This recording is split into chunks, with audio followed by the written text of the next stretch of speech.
தஞ்சாவூர் மாவட்டம் கும்பகோணம் அருகே பிஸ்கட் பாக்கெட்டிற்கு விலை குறைவாக கேட்டு பேக்கரி கடை உரிமையாளர்களிடம் தகராறில் ஈடுபட்ட போதை ஆசாமிகள் இருவர் கடையை சூறையாடிய சம்பவம் பரபரப்பை ஏற்படுத்திய நிலையில் அந்த சிசிடிவி காட்சிகள் வெளியாகியுள்ளது.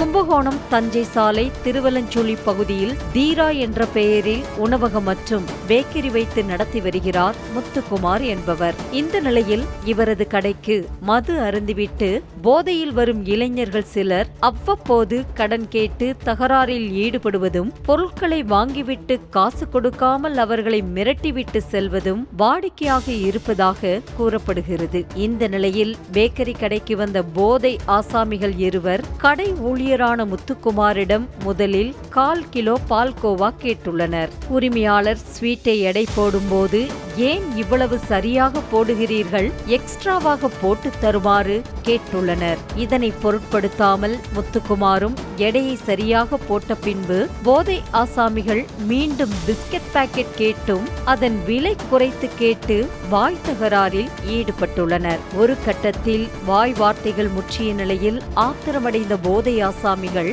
கடையில் இருந்த பொருட்களை தள்ளிவிட்டதோடு அருகில் கிடந்த கல்லை எடுத்து கடை மீது எரிய தொடங்கியுள்ளனர். இதில் கடையில் இருந்த உணவுப் பொருட்கள் வீணான நிலையில் அதனை தடுக்க முயன்ற கடை உரிமையாளர் மற்றும் ஊழியர்கள் மீது கல்பட்டு அவர்களது தலையில் பலத்த காயம் ஏற்பட்டுள்ளது. அடிக்கடி இந்த போதை போட்டுக்கிட்டு ஆளுங்க 2 பேர் 2 பேர் கடன் கொடு, இல்லைனா காசை வாங்கிட்டு காசு தராமல் போகிறது, இந்த மாதிரி பிரச்சனைகள் அடிக்கடி அதிகமாக வந்துகிட்டே இருக்குது. இப்போ கடைசியாக இன்றைக்கி பெரிய பிரச்சனையாகி என்கிட்ட 1/4 கிலோ ஸ்வீட் கேட்டாங்க. 1/4 கிலோ ஸ்வீட் கேட்டது போட்டு கொடுத்தேன். என்ன 1/4 கிலோனா 1/4 கிலோ தான் போட்டு தருவியா, எக்ஸ்ட்ரா போட மாட்டியான்னு சட்டை போடுற மாதிரி கேட்டாங்க. அப்புறம் மில்க் பிக்கிஸ் 35 ரூபா பஸ்கெட் எம்ஆர்பி ரேட்டு தான் தருவியா, எம்ஆர்பி கம்மி பண்ணி தர மாட்டியா அப்படிங்கிற மாதிரி பிரச்சனை பண்ணாங்க. இந்த பிரச்சனை கடை ஊழியர்கிட்ட பிரச்சனை பண்ணியிருக்கும் போது எனக்கு தகவல் தெரிஞ்சு நான் பிரச்சனை என்னன்னு கேட்குறதுக்குள்ளேயே இந்த மாதிரி அவங்க கடையில் கல்லால் விட்டு கடையில் உள்ள எல்லா இடத்துலையுமே கல்லால் விட்டு எரிய ஆரம்பிச்சிட்டாங்க.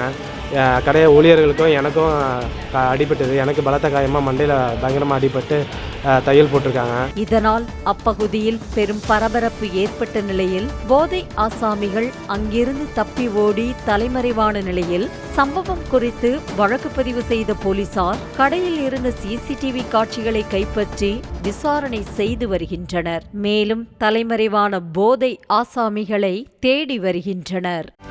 செய்திகளை உடனுக்குடனும் துல்லியமாகவும் தெரிந்து கொள்ள சப்ஸ்கிரைப் பண்ணுங்க.